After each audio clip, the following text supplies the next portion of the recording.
thème Dieu pour la mission. C'est vrai que dans les documents, vous avez pardonné pour la mission, mais le thème qui avait été retenu pour cette série est purifié pour la mission. C'est vrai que ces deux expressions sont presque les mêmes, mais il y a quand même quelques soucis qui vont être soulevés pendant l'enseignement. Je vais rapidement passer la parole à notre oratrice, avec le temps que nous avons déjà grillé pour nous conduire dans les vues du sujet. La parole, maman. Merci, Monsieur Bordeaux. La parole vous dit. Chers frères et sœurs en Christ, bonsoir. Nous allons continuer à nous débrouiller ce soir avec notre thème de la semaine, notre sous-thème de la semaine, qui est de Dieu, vivant une vie de sainteté et de Et ce soir, comme vient de le dire mon frère, nous allons essayer de comprendre le thème purifier pour la mission. Et pour ce faire, nous allons commencer par définir les mots-clés. La mission, c'est une tâche, c'est un travail, c'est un service qui doit être bien mené et qui est guidé, éclairé, entretenu par le Saint-Esprit pour la gloire de Dieu en Jésus-Christ. Nos différents thèmes, que ce soit pour l'Église, fécondité missionnaire, que ce soit pour la quarantaine, consacrée pour multiplier, et que ce soit même pour les thèmes des semaines et les thèmes des jours, en disent déjà long pour la définition de la mission.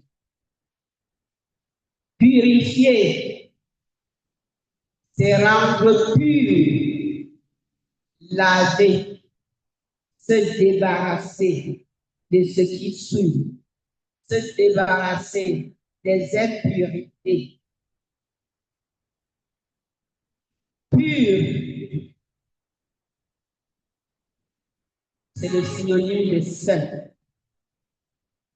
Et selon 1 Corinthiens 3, verset 17, si quelqu'un détruit le temple de Dieu, Dieu le détruira. Car le temple de Dieu est saint et c'est ce que vous êtes. Ceci pour nous faire comprendre que, en tant que temple de Dieu, nous avons déjà intérêt à vivre, à être purs. Donc, nous devons essayer vraiment de comprendre pour garder ce terme pur parce que celui qui est saint ne peut pas vivre dans un corps impur.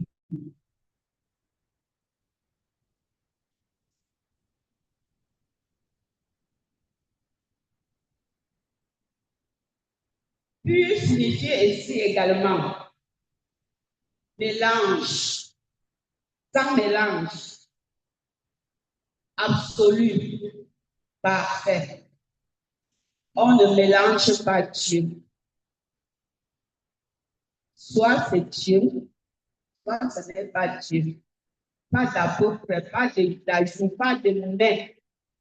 Le mais qu'on ajoute change tout. Pur, c'est ce qui est fondamental, qui s'interdit de toute préoccupation étrangère à notre spécifique, à notre nature spécifique, c'est-à-dire pas de distraction. Certaines musiques, certains films peuvent détourner notre attention, peuvent même détourner nos manières de penser.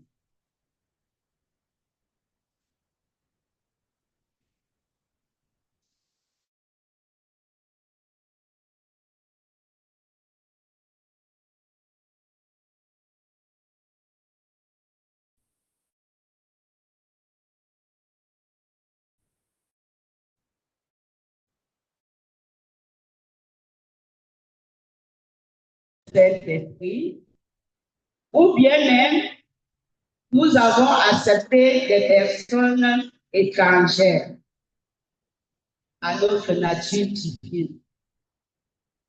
On dit qu'on peut te voir avec une personne, tu marches et on peut définir la personne que tu es.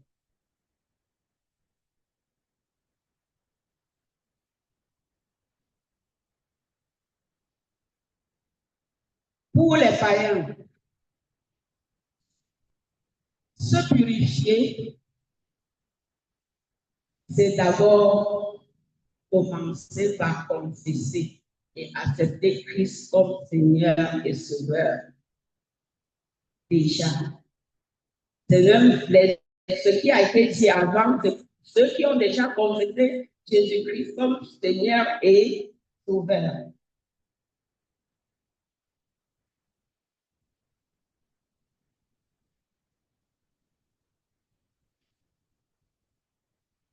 Nous savons depuis même hier, avec les sacrifices, c'était pour se rapprocher de Dieu. Or, pour voir la face de Dieu, mieux communiquer parfaitement avec lui, nous devons haïr le péché. Et le péché depuis le jardin d'Éden, la désobéissance à Dieu avec les premiers hommes, cette désobéissance avait créé une séparation entre Dieu et l'homme.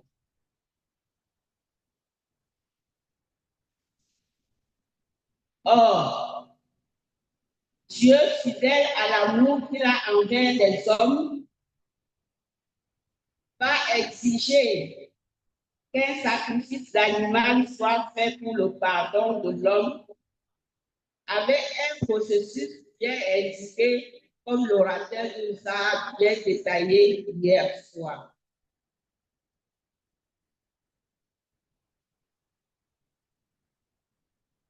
Dieu va seulement constater que malgré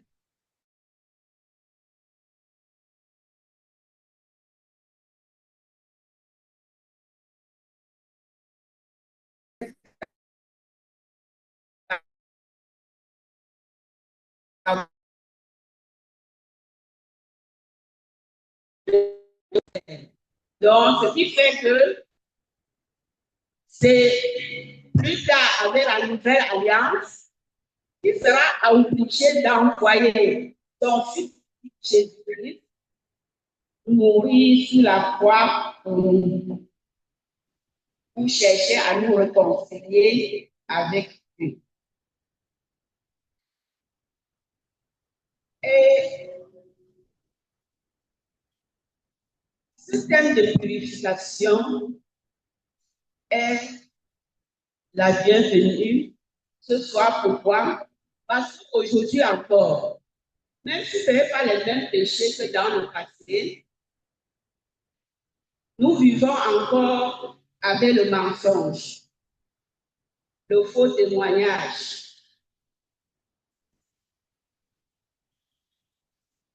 les parjures, les propos irréfléchis, le regard envieux. Tous ces fléaux et bien d'autres, la liste n'est pas exhaustive, la médisance et tout cela, nous pouvons rallonger, sont nos vécus au quotidien. Ce que nous allons comprendre ce soir avec les Saintes Écritures, surtout avec les supports de texte de Lévitique 16, avec les 22 au premier verset, et le Somme 11, c'est comment vivre pour rétablir pour les uns, pour maintenir pour les autres la communion, Dieu, notre intimité avec Dieu.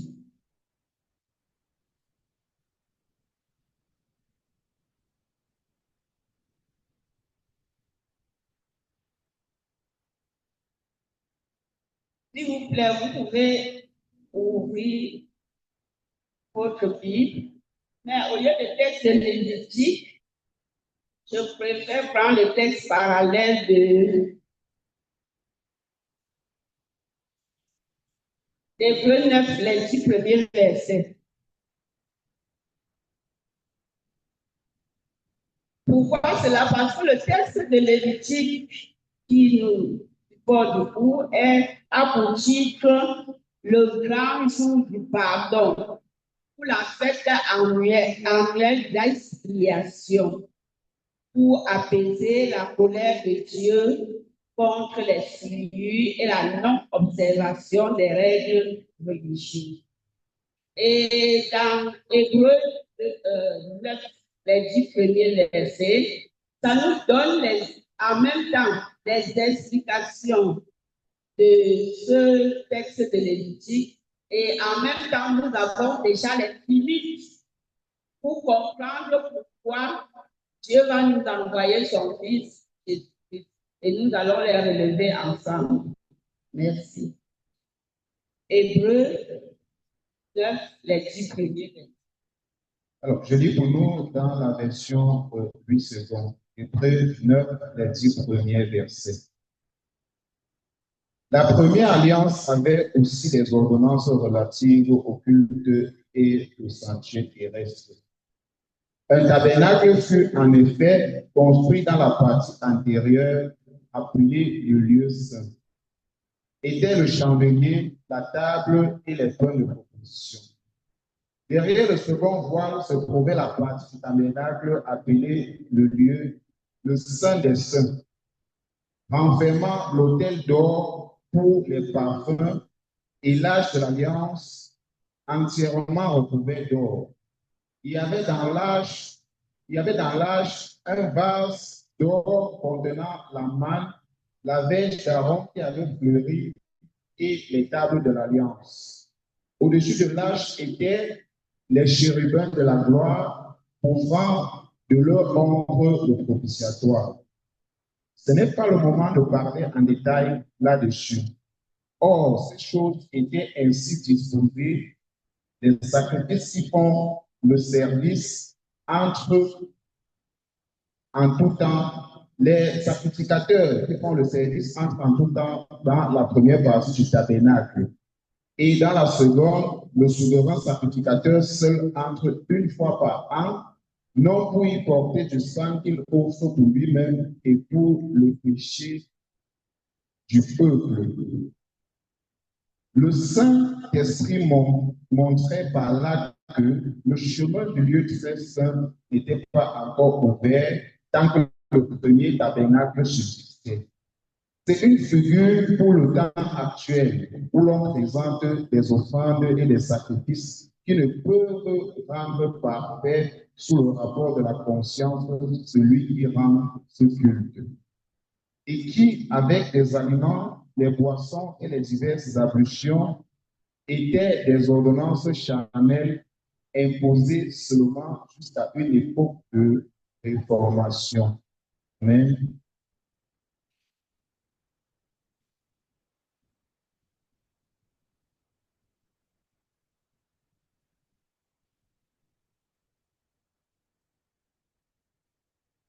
Bien aimé, comme je le disais tantôt, ce texte d'Hébreux 9, les 10 premiers versets, résume bien comment se faisait le sacrifice dans Lévitique avec Moïse pour essayer, implorer, apaiser la colère de Dieu et pour chercher à voir la face de Dieu. Et nous allons relever que dans ce texte, regardez le verset 6 à 7 surtout, pour relever les limites, on parle encore que la tente a deux parties. C'est-à-dire que ce n'est pas tout le monde ou bien tous les sacrificateurs, c'est le grand frère, le grand sacrificateur qui devait entrer dans la deuxième partie, appelée le lieu très saint. Et nous allons comprendre par la suite, quand nous allons arriver avec l'agneau immolé, qui est Jésus, que ce voile va se déchirer avec son dernier cri à la croix pour permettre la communion parfaite. Donc, c'est pour ça qu'ici, c'est déjà une limite. C'est pour montrer que jusque-là, on ne pouvait pas toujours mieux communier avec Dieu, malgré cette méthode-là, surtout que leur cœur n'était même pas sincère. Dans le lieu saint, c'était le lieu où les sacrificateurs devaient faire le culte. Et le lieu très saint, c'est le seul grand sacrificateur qui y entrait et seulement une fois l'an. Imaginez, donc chaque année, il fallait refaire cette fête d'expiation. Il fallait refaire chaque année. Et surtout que quand on refait la même fête, ça veut dire que vous êtes en train de pécher presque tous les ans. Vous êtes en train de pécher tous les ans.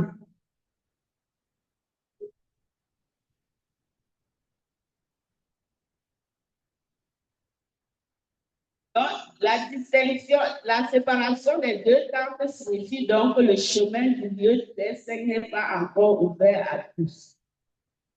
Conséquence, les dons et les sacrifices offerts à Dieu ne peuvent pas rendre parfait le cœur de celui qui célèbre le culte. Donc, c'était seulement des règles humaines au sujet de la nourriture, de la boisson, des différents pains qui rendaient purs.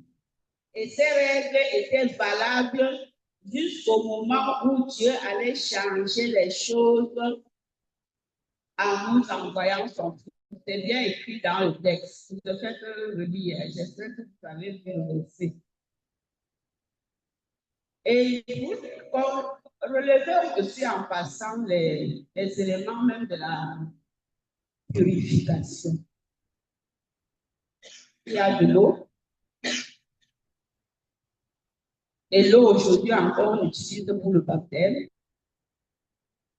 Il y a le feu qui incarne le Saint-Esprit, fumée et tout ça, la présence de Dieu. Donc, il y a des éléments pour la purification. En passant, il faut relever au fur et à mesure.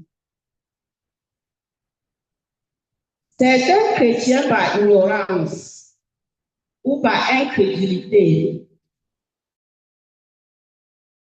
offrent encore des sacrifices qui ne peuvent purifier la conscience. Certains parlent de se laver au village. Bien sûr, c'est de l'eau, parce qu'on a dit que l'élément de purification des mains et des pieds, c'est de l'eau. J'espère que tout à l'heure, avec la mort de Christ sur la croix, nous allons comprendre que ce n'est plus nécessaire le lavage au village. Les rituels de crâne, en tuant que ce soit le coq ou la chèvre, verser le sang sur les crânes ou le tombeau. Pas de mélange, s'il vous plaît. Dieu a dit, Dieu est pur, Dieu est saint. Pureté fondamentale, pas de mélange.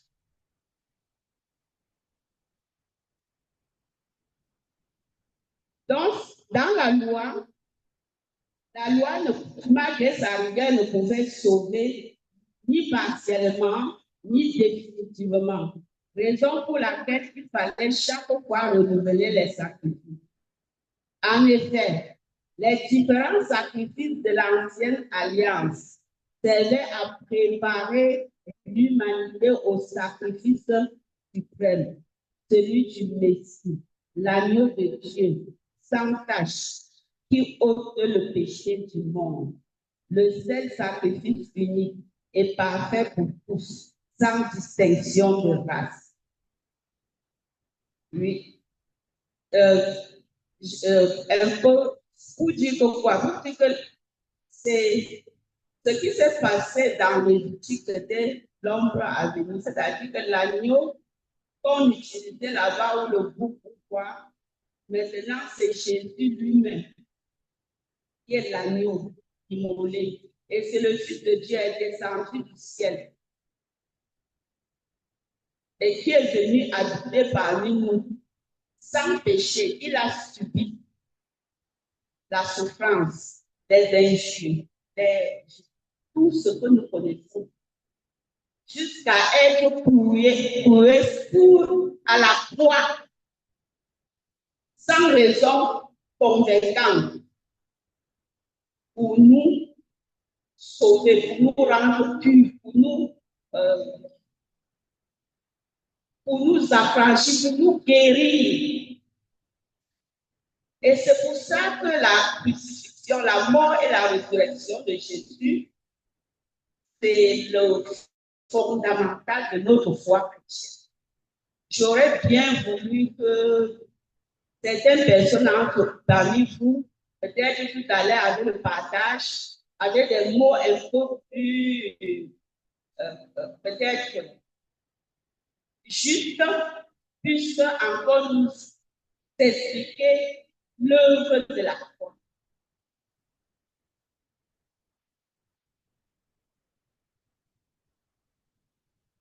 Jésus-Christ accomplit ainsi la loi et devient supérieur aux prophètes, aux anges, à Moïse, à Josué et à tous les sacrificateurs à la d'Aaron. Christ est à la fois sacrificateur pour nos péchés et sacrifice, puisqu'il est en même temps agneau sans tache, immolé pour nous. Jésus-Christ devient ainsi le garant de la nouvelle alliance avec la grâce par son œuvre à la croix. Nous avons été lavés par son sang. C'est pour ça que la crucifixion de Jésus nous rend purs. Et ce n'est pas tout. Parce que non seulement ça nous rend purs, c'est une purité définitive. Nous n'allons pas reprendre le temps. Ce n'est pas donné même à un fils de Dieu de descendre, mourir sur la croix pour nous.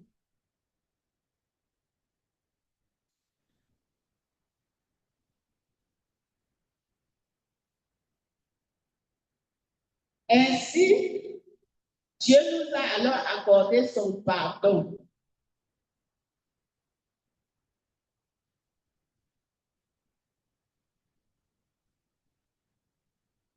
Et à ce niveau, je vais un peu relever la différence entre deux concepts, expiation et pardon. Expiation, c'est une forme de purification par la mise à mort d'une victime animale dans l'Ancien Testament, Jésus-Christ dans le Nouveau Testament. Pardon est un acte d'amour qui se vit dans la grâce infinie de Dieu. En effet, Dieu a envoyé son propre Fils Jésus-Christ pour nous sauver, pour nous libérer de nos péchés. Il montre ainsi sa grâce et son amour infini pour l'humanité, que tout péché est susceptible d'être pardonné. Et heureusement, nous récitons tous les jours, pardonne-nous nos offenses, comme nous pardonnons aussi à ceux qui nous ont offensés. Cela signifie que Dieu a été le premier à nous pardonner. Il nous demande que pour vivre, pour maintenir même cette pureté, et avec l'amour qu'il nous a donné, l'amour du prochain, qu'on puisse pardonner sans condition, sans compter 70 fois 7 à l'infini le frère ou la sœur qui nous offense.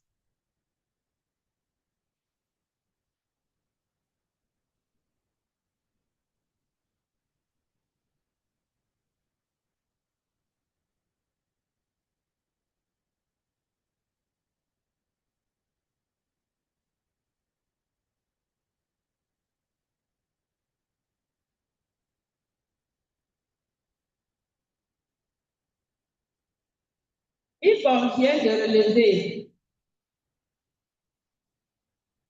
que le pardon n'est pas fermer les yeux sur les offenses. Vous pouvez voir Ésaïe 5.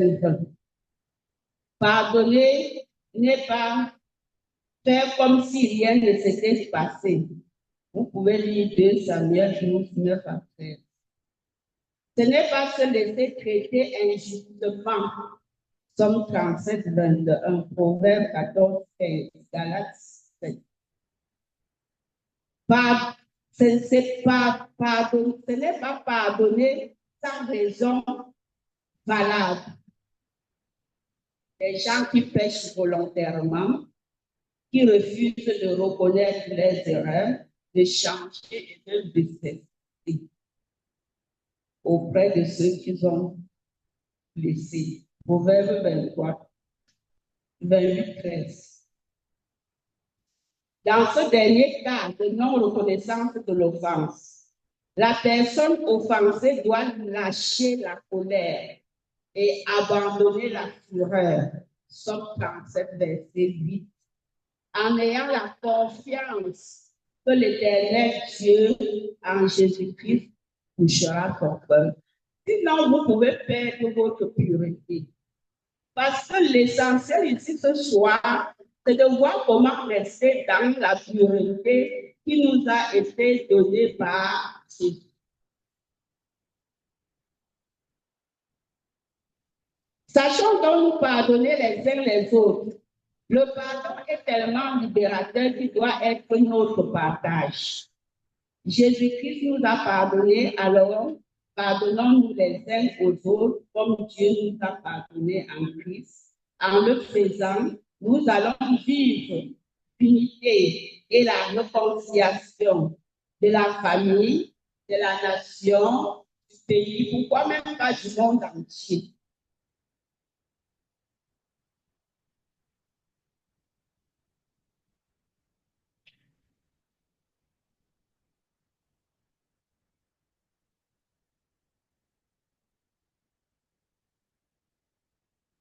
Chacun de nous peut se demander pourquoi, une fois complètement dépouillé par Dieu, par la mort de Jésus-Christ à la croix, on peut se demander pourquoi nos frères, nos sœurs, est-ce qu'on peut,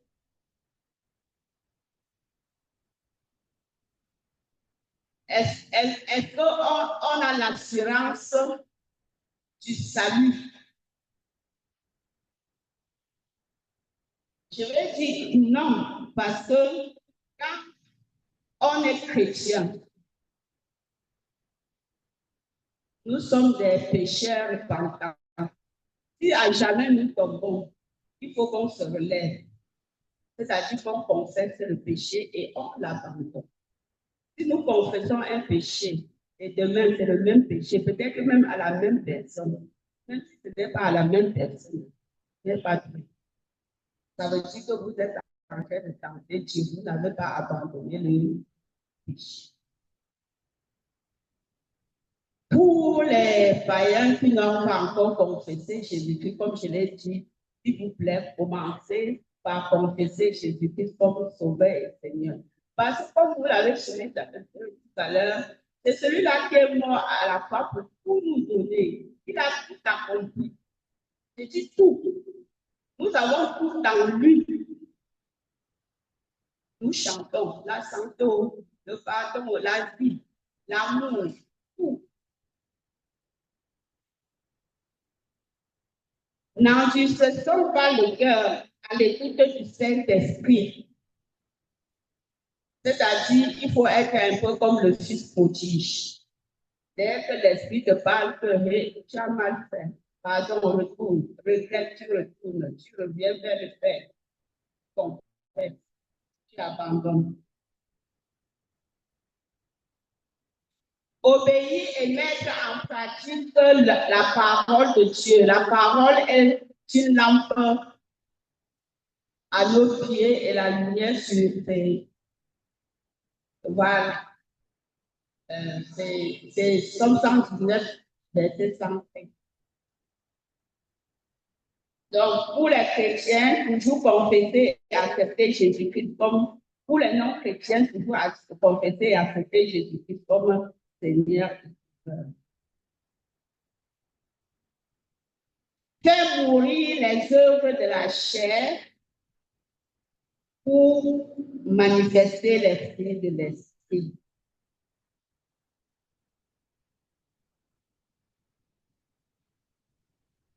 Remarquons que le processus de purification et de sanctification sont intimement liés, mais ne sont pas identiques.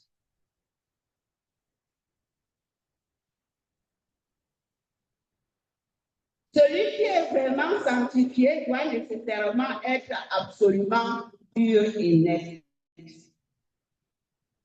Celui qui est pur et net n'a pas forcément besoin d'être sanctifié dans le sens plein du terme. Autrement dit, il est possible d'avoir la pureté sans la sanctification, puisque Jésus-Christ est mort sur la croix pour donner à tout le monde. Celui qui confesse et a Jésus est pur.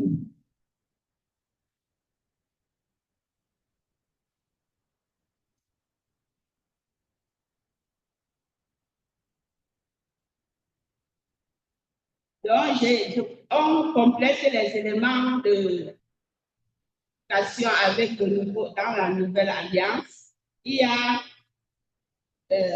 l'Esprit Saint qui se manifeste dans le baptême du Saint-Esprit, dans la parole de Dieu et dans nos prières et méditations de chaque jour pour régénérer notre conscience.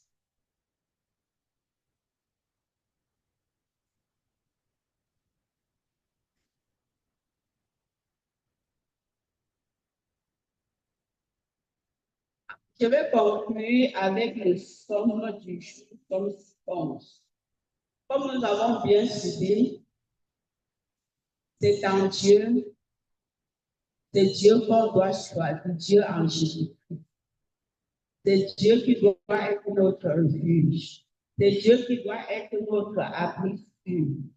C'est en lui que nous nous retournons quand il y a des situations dans nos vies. C'est en lui que nous nous confions avec pleine confiance. C'est en lui que nous demandons nos besoins et il va agir, tel que dit dans Somme 37, 4 à 5. Certes, nous sommes dans un monde pourri, mais rappelons-nous que nous ne sommes pas du monde et que chacune rendra compte à Dieu de sa mission terrestre. Romains 14, 12, et que chacun vive de manière que son nom soit inscrit dans le livre de vie et que par notre conduite, des âmes soient sauvées pour ne pas être au jugement dernier jetés dans des temps selon Apocalypse 15.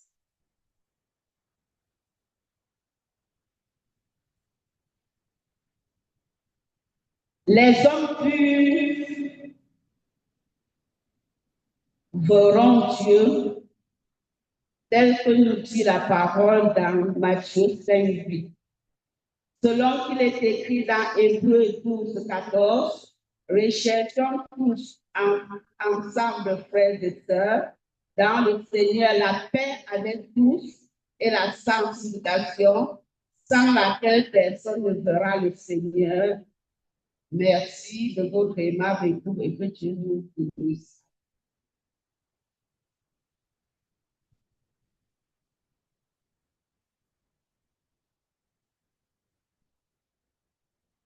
Acclamons encore le Seigneur pour son serviteur. Merci beaucoup maintenant pour cet enseignement. Comme nous l'avons compris, les sacrifices qui se faisaient dans les temps anciens dans l'Ancien Testament n'étaient que l'ombre des choses à venir. n'était que la préparation du sacrifice ultime de l'agneau de Dieu qui porte le péché du monde, qui devait être fait à la personne de Jésus-Christ. Comme nous l'avons compris, depuis que ce sacrifice a eu lieu, on ne peut pas parler de purification sans passer par cette étape. On ne peut pas parler de purification sans faire de Jésus-Christ son Seigneur et son Sauveur. Le point de départ de la purification, c'est de confesser Jésus-Christ comme son Seigneur et son Sauveur. Et invoquer son sang.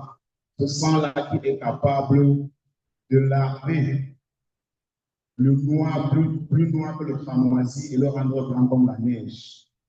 Nous l'avons également compris, après ce processus de purification qui se fait par la confession, par la repentance véritable, nous devons être en bon terme avec tous ceux qui nous entourent. Nous devons aimer ceux qui nous entourent en réponse à l'amour que Dieu nous a manifesté en premier. Nous devons manifester le pardon autour de nous en réponse au pardon que le Seigneur a manifesté. Ce n'est qu'au travers de cela que nous pouvons continuer dans ce processus de purité. Si nous portons quelqu'un en cœur, nous ne pouvons pas être purs. Si nous refusons le pardon à quelqu'un, ou si nous n'accordons pas le pardon à quelqu'un, nous ne pouvons pas être purs. Donc, la purification, ce n'est que Jésus et Jésus-Christ seul.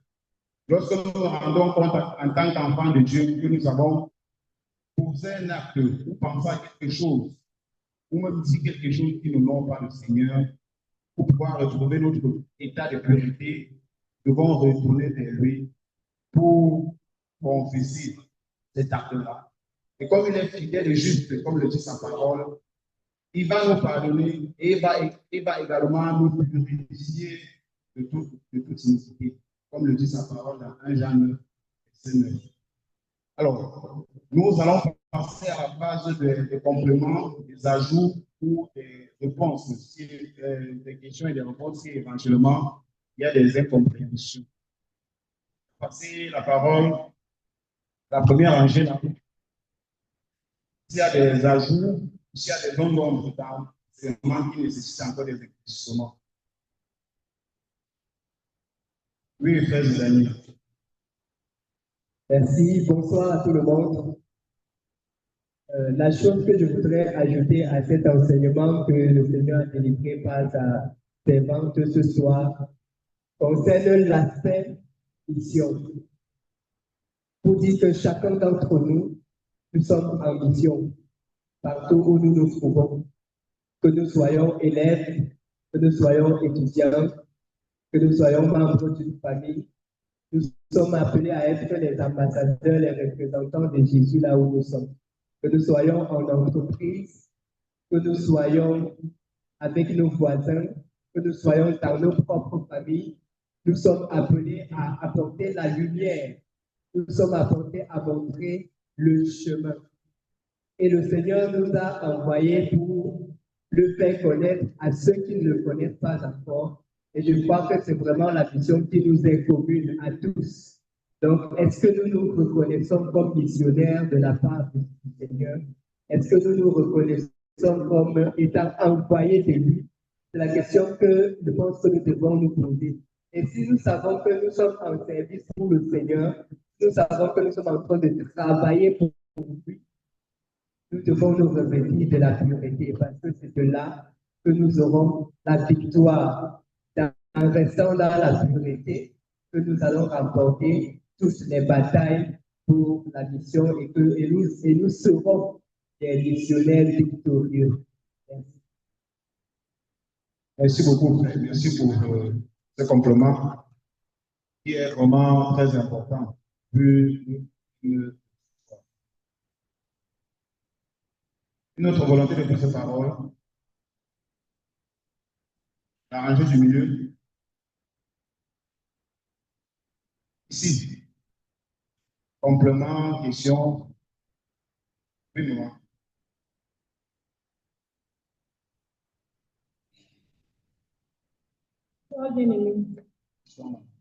Tout à l'heure, la maman a dit, pardonner ne veut pas dire